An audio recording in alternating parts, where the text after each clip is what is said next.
Welcome to the Blah Blah Show. I'm John Bound on this April 18th, 2018 edition. Starbucks. What a monstrosity of ignorance. It's like a joke. It's like a bad joke gone wrong. Black guy walks into Starbucks, says racist, and immediately gets free coffee. Are y'all ready? About to get my free coffee. How you doing? Good, how are you? All right, I heard y'all was racist, so I came to get my free coffee. I saw that. Yeah, I heard you guys don't like black people, so I wanted to get my Starbucks reparations voucher. What's that? Is that a real thing?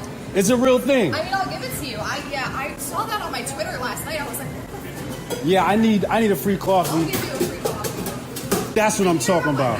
This is justice. Where was it? Philly? What? Are you serious? So there you have it. Reparations is now free coffee at Starbucks. And why? Because Starbucks will close 8,000 U.S. stores on May the 29th for racial bias training, i.e. white guilt racist training. And I'll explain that in a second. But if you're not aware of the story, Starbucks in Philadelphia had a couple of black men come into the store, sit down. One of them wanted the key to the bathroom or to use the bathroom. And the manager, like any other store in America, said, no, if you're not buying anything, you got to leave. And they didn't leave. They said they're going to wait on a friend.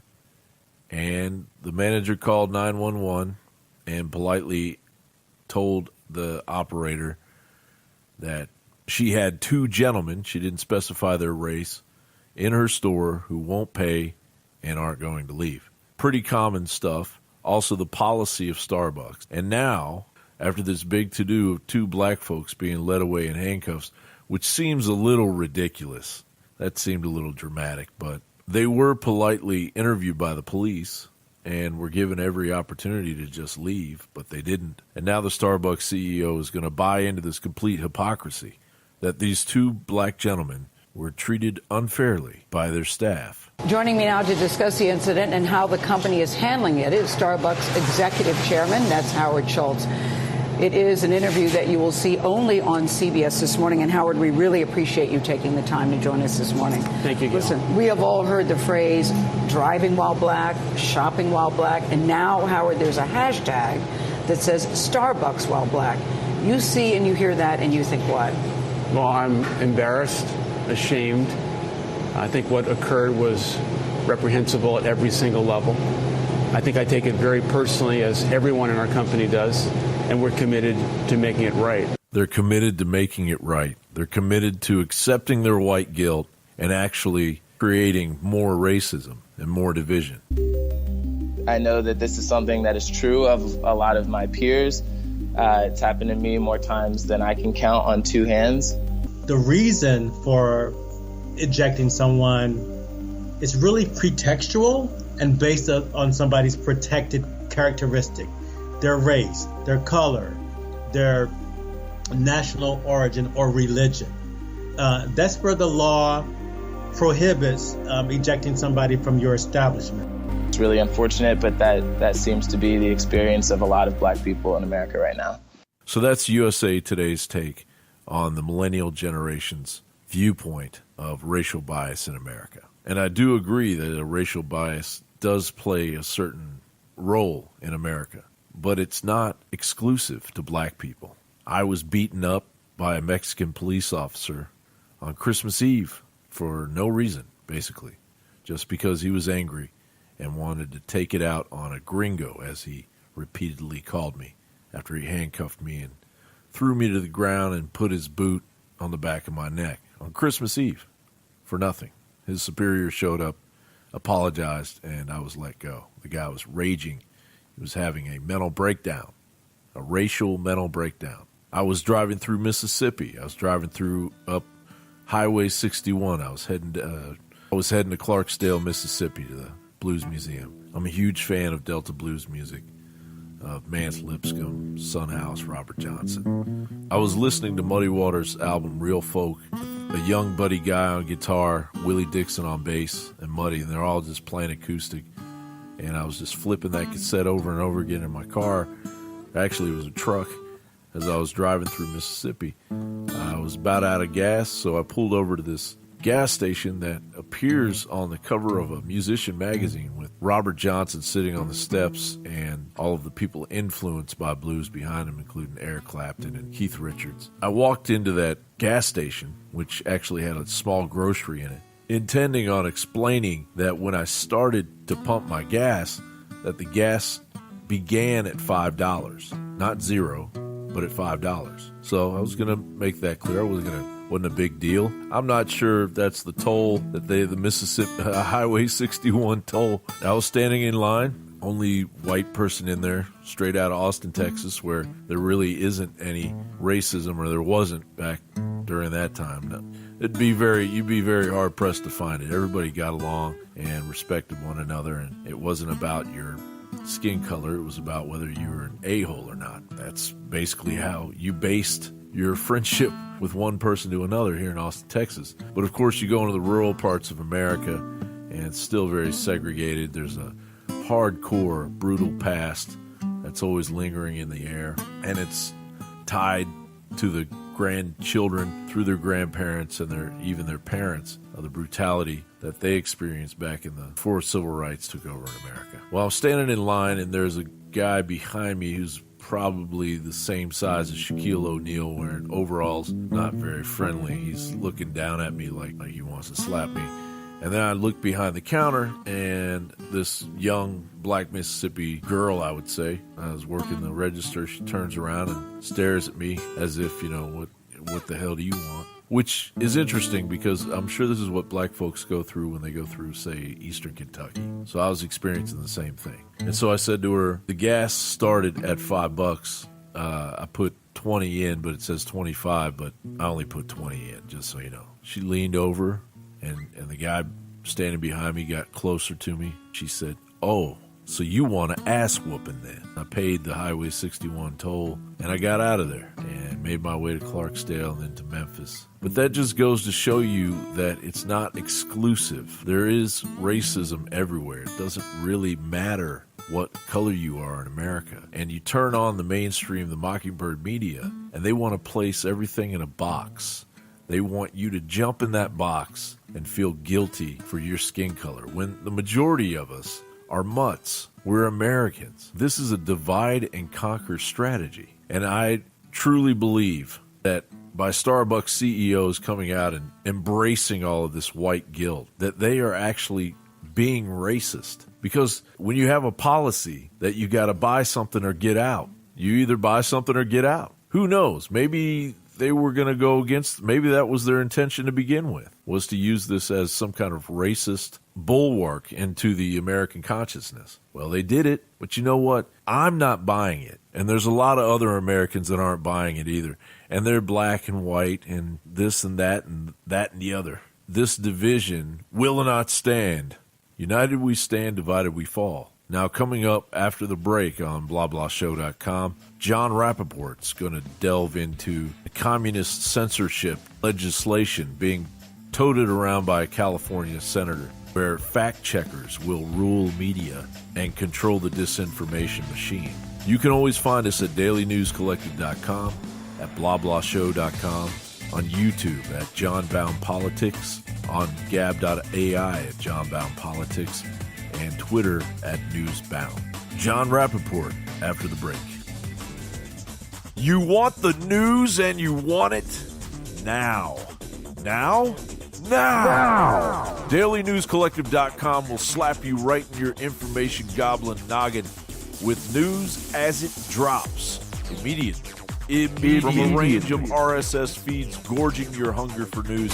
I did not have sexual relations with that woman. What difference at this point does it make? It is our job to figure out what happened and do everything we can to prevent it from ever happening again, Senator. Now, Shit, it makes him feel like a goddamn animal. Mm-hmm. Quiet. Because he was. World news, U.S. news, the economy, politics, sports, culture, weird news, and more. DailyNewsCollective.com. News you can use right now.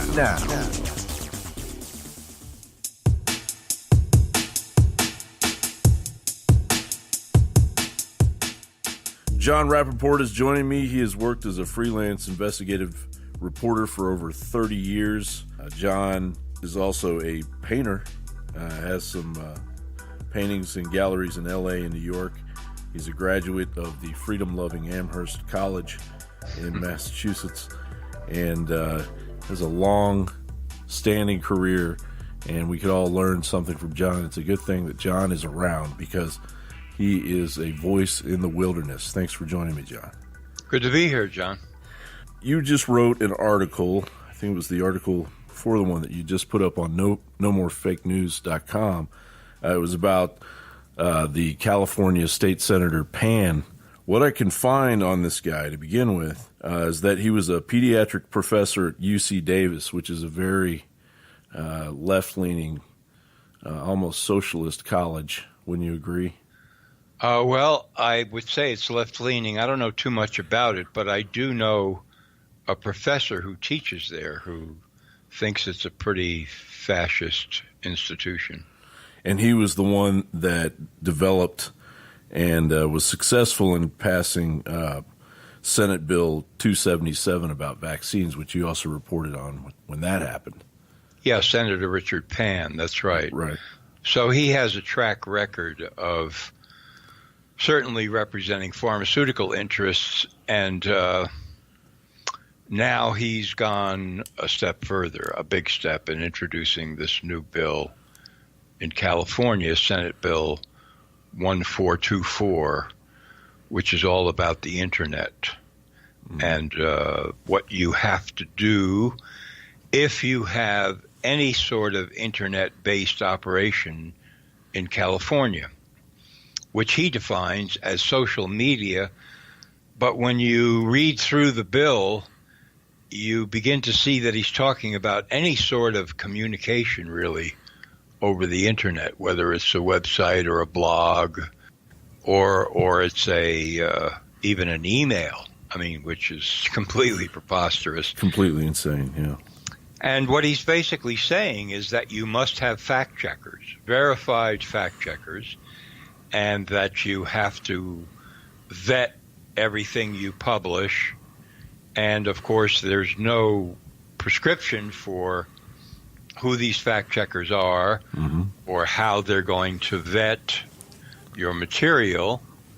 But you must also provide warnings if there is fake news, which is another completely insane thing, because try to imagine that you're running a website out of California and you're running news stories yourself, and what are you doing? You're attaching labels to them that say this is fake news, but I'm publishing it anyway. I mean, the whole thing is just lunacy. Well, and the bureaucracy on top of it, being the fact checkers, that's a complete nightmare.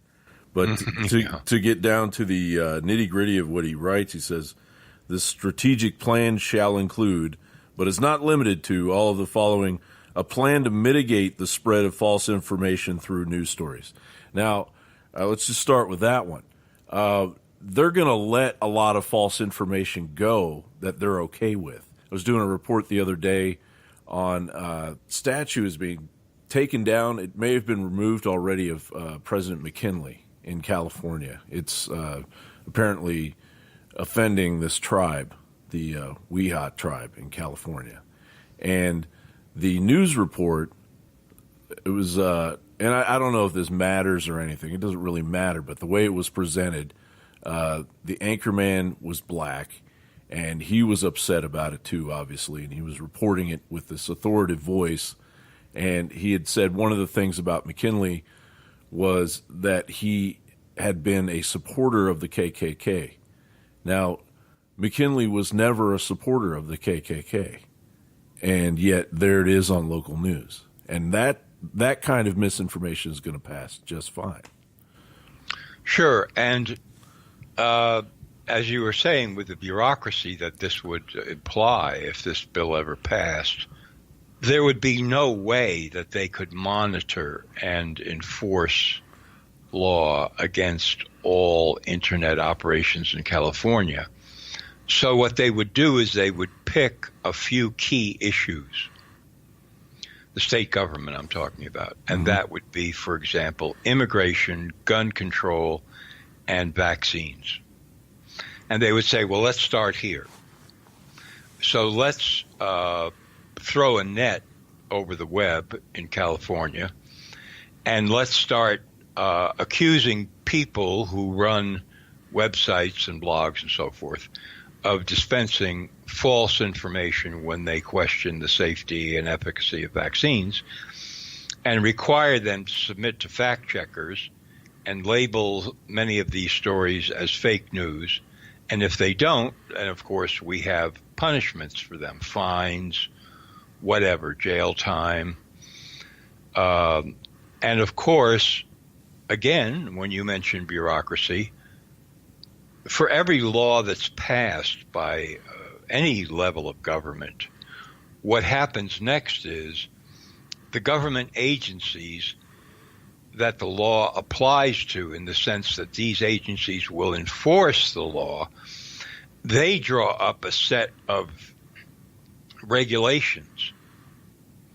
And then they don't have to go back to the legislature to get these regulations approved. They just open what they call a public comment period. They take in all the comments, they usually ignore them, and they go ahead with many cases, a draconian set of regulations that they assume are in concert with the law, and then they begin enforcing them. So that's how the thing would work in practice. They would come down very hard on people on a few issues, create a climate of fear, and then later on they would go after some smaller operations on other issues just to accentuate the fear.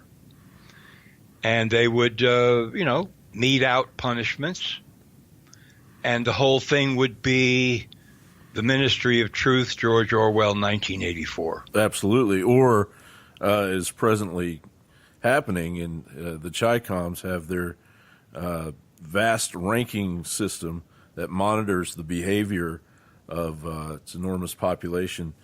And it's a system based on social credit, it's called. And it seems like that would be the next step. And it also makes you wonder, or scratch your head and think, take a step back and think, who's he funded by? Because this is happening in China right now, and it really started happening in 2014, but it's really taken off.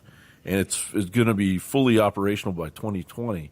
Are they trying? Is there more research we can do on Senator Pan here in order to see just how deep this goes? Well, we do know that he's accumulated more pharmaceutical campaign money than any other state senator in California. We know that he is a pediatrician. Beyond that, we don't have a whole lot of history on him, but I think that more can be discovered. I see him, in a way, as the leader of test runs, because this is frequently how programs, totalitarian programs, are enacted. Yeah. Okay, let's try this bill, and let's see what happens. Let's see how much public protest there is. Let's see how many senators want to vote for it. And the ones who don't, what would they vote for? All of the usual kinds of analysis that would accompany introducing a bill like this, even not particularly expecting it to pass the first time around. Right. Just to get a grip on the reaction to it. Okay, now we have a report on what happened to Senator Pan's bill. Let's really dig into this, and let's see how we can strengthen this position the second time around when we introduce a new piece of legislation that is somewhat different in wording, contains some of the same abuses, and let's see how far we can make that one fly. It's a step operation, to use a term from the intelligence community. It has a series of steps that are designed eventually to get these people to the goal that they're looking for, which is always complete control. Right. And well, this time last year, Assemblyman Rob Bonta, you remember, from the Democrat from Oakland, he was pushing that bill that essentially made communism a working political affiliation in government in California. Oh, yeah. There have been, and Pan himself introduced another bill, which, as far as I can see, didn't make it through, called SB 18, the Children's Bill of Rights in California, which, if you read between the lines, is a clear statement that these guarantees for children make the state basically the controller of children rather than their parents. Right. And it extends through medical issues and other social issues and so forth. So California is a hotbed for these test runs and attempts. You know, the whole idea of making California, for example, a sanctuary state that would rebuff any federal efforts to find and deport illegal immigrants.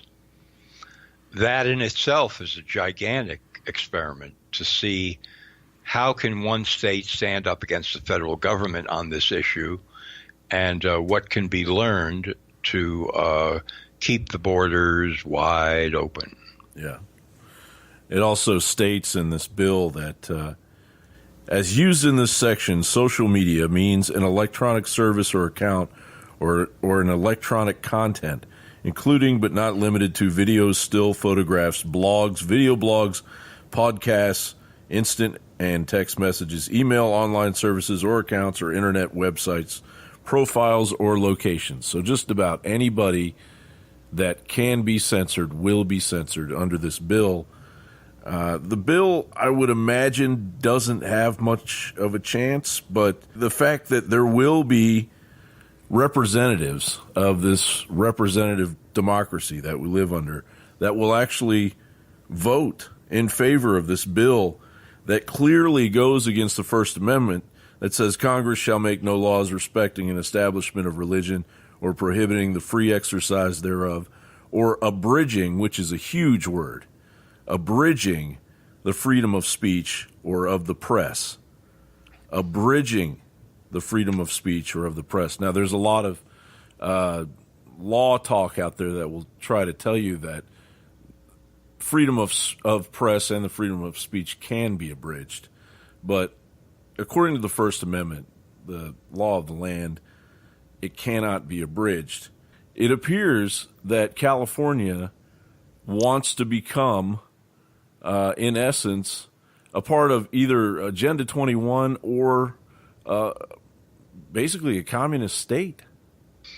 Yeah, certainly a totalitarian state and massive control over the people who live there. I mean, that is the objective. That's what they're shooting for. And they've spun completely out of control. I mean, as you say, this completely contravenes the First Amendment of the Constitution. So it would have enormous challenges if it passed on constitutional grounds. But there are more and more people, including legal scholars and lawyers, who are arguing that free speech has to be abridged and controlled. Yeah. The whole business about fake news is exactly that. Well, you know, we certainly allow free speech, but if people are dispensing and distributing fake news, which is designed to give people lies that are injurious to government, to social causes, etc., favored social causes, then we have to stamp that out. Absolutely.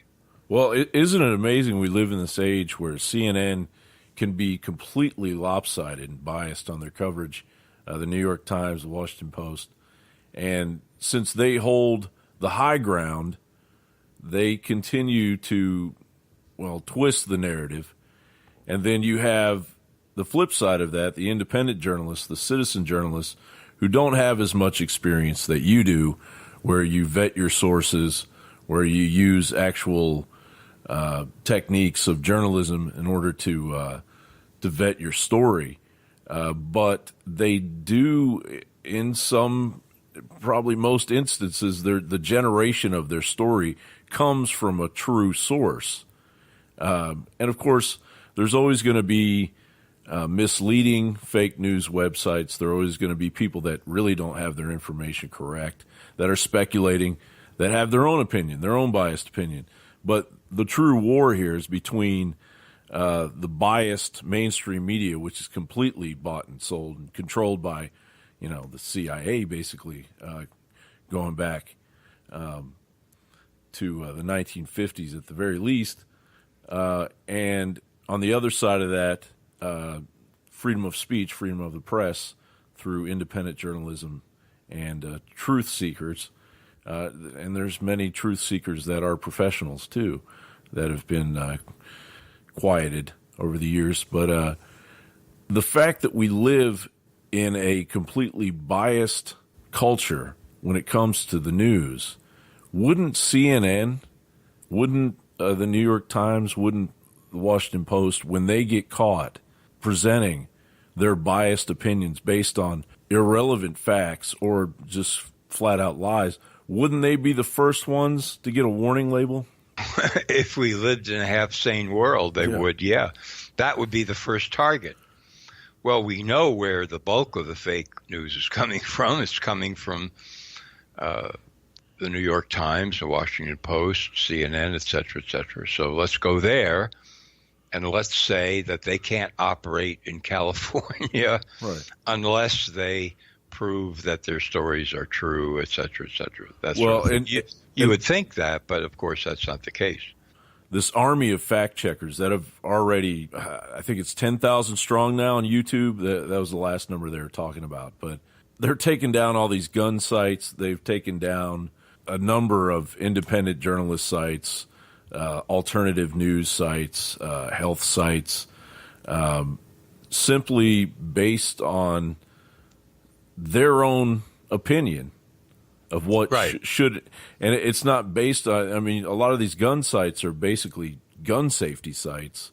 They're not promoting violence or, misuse of weapons, in school shootings. They're promoting using your gun safely, concealed carry, things that are protected under the Second Amendment. And they're having their voices shut down. And it's really, it's a wake-up call to America. It is. And usually the justification for taking down, for example, all these videos is that they, quote, violate community standards. And then when you kind of inspect that phrase, you realize they're talking about their own community. Right. They're talking about Twitter. They're talking about YouTube. They're talking about Facebook.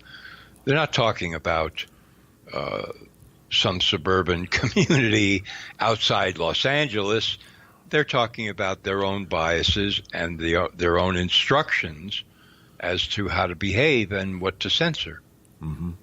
It's a army of community organizers under Obama's reign that are continuing to push the envelope. It's amazing that people can't just sit back and enjoy the freedoms that we have.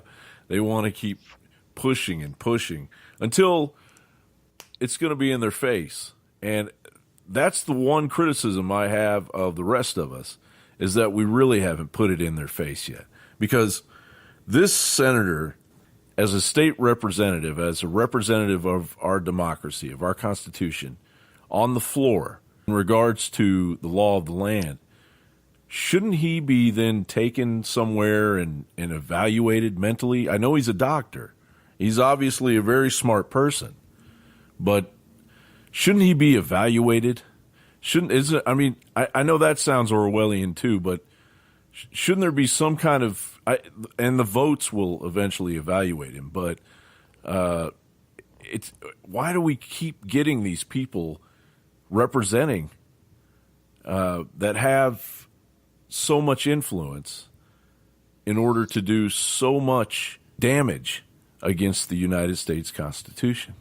Well, at the very least, you would think, again, if in a half-sane world, that his colleagues in the state Senate would immediately censure him. I mean, this is a familiar tactic that has been used in the past. Somebody is so out of line that the rest of the people that he works with in these legislative bodies get together and they say, this guy is out of his mind. He's advocating something that is criminal, so we are going to develop a resolution and vote on it and censure him for having the nerve to bring up such a vile bill before the state Senate, because it defames all of us. It puts us in a horrible light. It makes us seem that we are just a bunch of lunatics running around deciding on anything that we want to do. So let's, in the strongest possible language, let's censure him and send a message to his district that we really don't want him here anymore. Well, that would be great.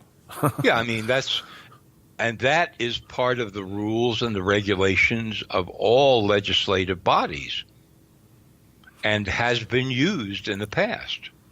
But the problem now is that because of a combination of hypnotically asleep voters and basically little fascist puppets running around, running for office, these legislative bodies are filled with enemies of the Constitution. So they don't censure their colleagues.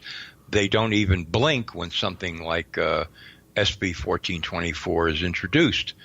They just kind of sit back and they say whatever they say, and maybe they say, well, this is interesting, it won't pass, but we'll see what happens later on. And they pay it no attention. They certainly don't focus on Richard Pan.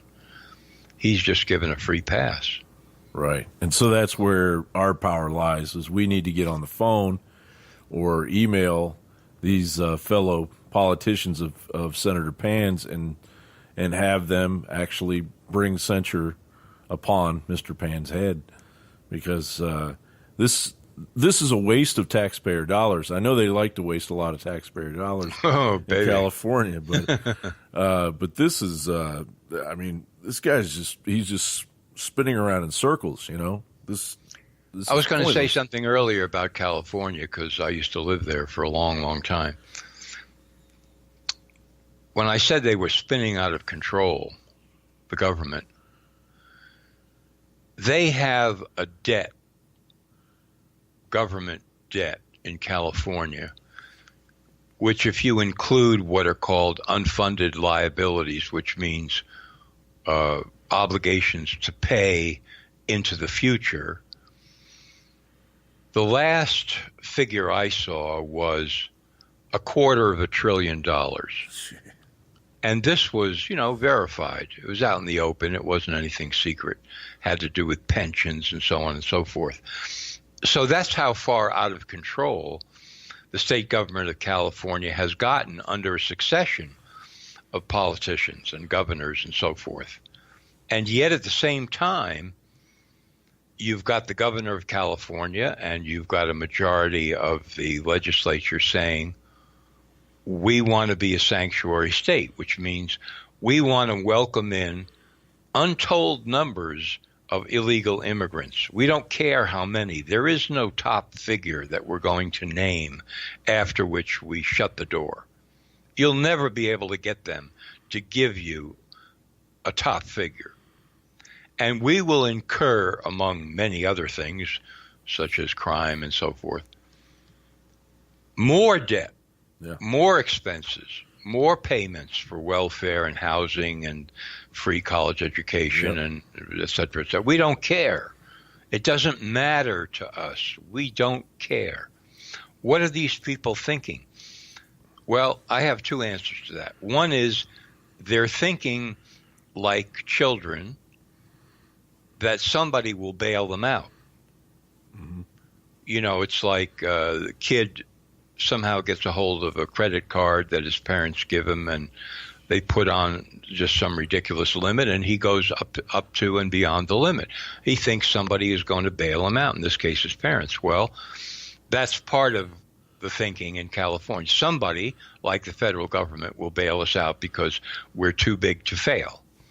That's number one. And number two, what I see as a more of a covert op that is not just California, but virtually every state of the union, and then the federal government, of course, is that this is intentional at the highest level. Oh, yeah.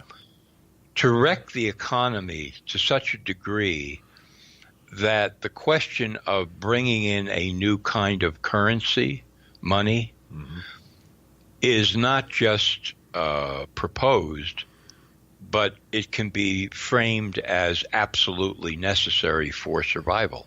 In other words, there will come a day when somebody's going to stand up in Congress, and this day could be soon, and say, here's the information on what's happening with state government budgets and debt, and here's what's happening with the federal debt.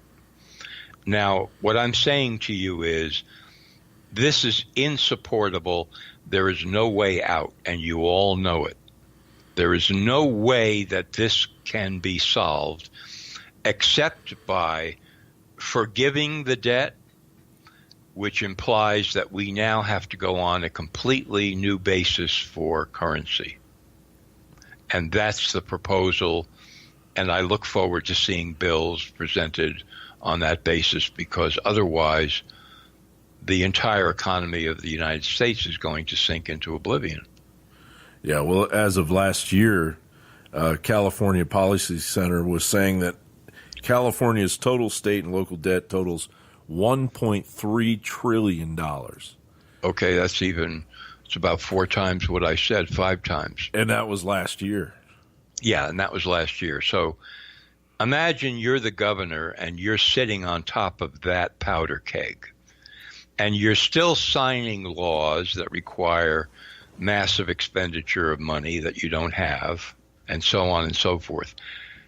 You know, about 4 years ago, I decided that I would try to look into this question of California debt, because I lived there and because I've always been puzzled by the whole idea. I mean, I've read a significant amount on it, but, you know, simple questions like, well, if you've got a debt, then who is the creditor?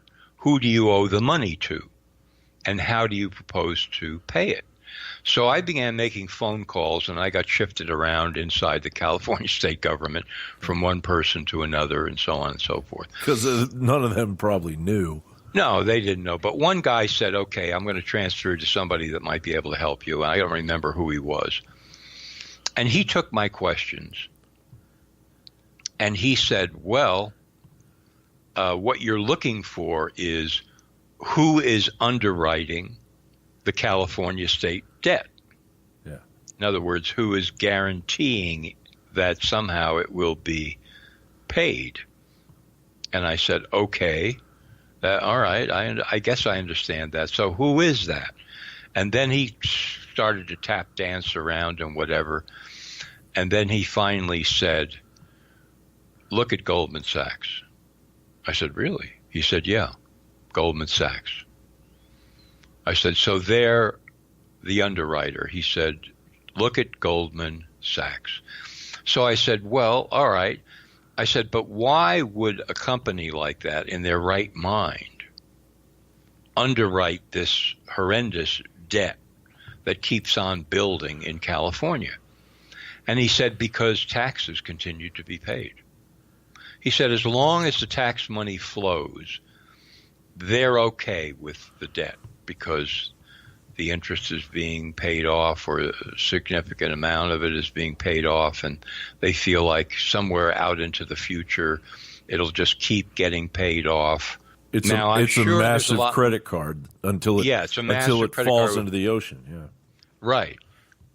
And I'm sure there's more to the story than that, but that was as far as I was able to track it. And it just showed me, okay, so an investment bank is basically controlling California.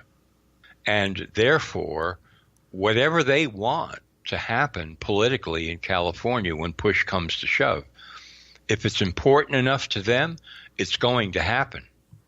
Now, because they hold the purse strings. Would we be going out on a limb here by saying that Goldman Sachs is tied in with the United Nations, based in New York? Yeah, and Agenda 21 and the tech giants in Silicon Valley. And replacement migration, which exactly, which has totally failed in Europe, which is showing itself for what it is. It's as Islam explains, it's called a hijra. It's an attack to completely take over the population of another country. It's on purpose, and the UN has a program called replacement migration, which is essentially that. So if Goldman Sachs is underwriting California, and Goldman Sachs, loosely based out of New York City, but also it's global, is playing the game of the United Nations, then it's safe to say that California is the jump point for what we're seeing in Europe. I would say so, sure. Like I say, if Goldman Sachs decides that the California government is pursuing a policy, a major policy, not talking about little stuff here, that they, Goldman Sachs, don't want to have happen, then it stands to reason that they're going to make a little trip out there and say, look, you can't do this. Absolutely you can't. And we can make sure that you can't, because we can unsettle things for you. You understand what we're saying here? Oh, yeah. We hold the purse strings.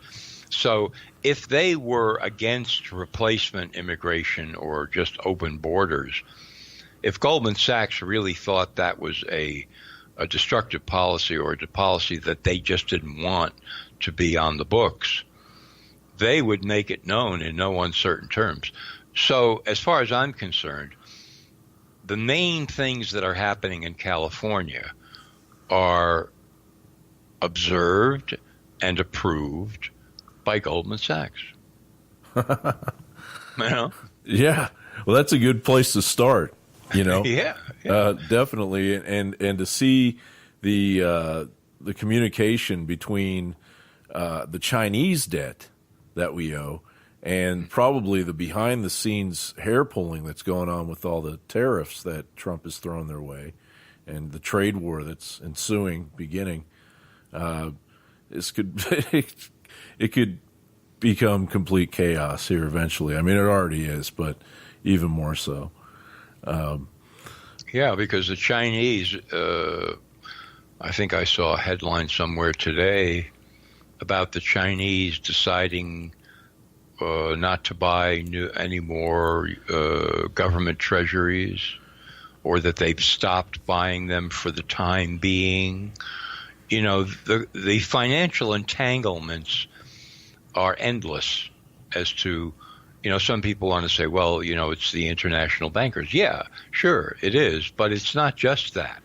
I mean, you're looking at a jungle, like a Rube Goldberg construction that has been built in order to support not just the financial structure of nations, but the economic life of nations, trade, debt, people getting reelected because they're bringing money back to their districts, tax money, government money, invented money, borrowed money to finance projects in their own state. I mean, it's all interconnected. And at the top of the food chain, there are manipulations that continually go on to support this system, no matter who's in the White House or who's in the, presidency of any country. Right. Well, the U.S. debt to China is approaching $1.3 trillion, which is exactly what California owes. Yeah. So maybe we just turn California over to the Chinese and hope for the best. Call it even, right? and that's 19% of the $6.26 trillion in Treasury bills, notes, and bonds held by foreign countries. Almost 20% of our country. And here we go into this. There's more to this trade war than meets the eye. There's absolutely there's a lot going on. But John, I'll end it there. And it was a pleasure speaking with you. Always an honor to speak with you, and hope to speak to you soon. And we'll continue this discussion. Absolutely, great to be here with you too, John. Always. All right, take care. You too. You can always find us at dailynewscollective.com, at blablahshow.com, on YouTube at John Bound Politics, on gab.ai at John Bound Politics, and Twitter at Newsbound.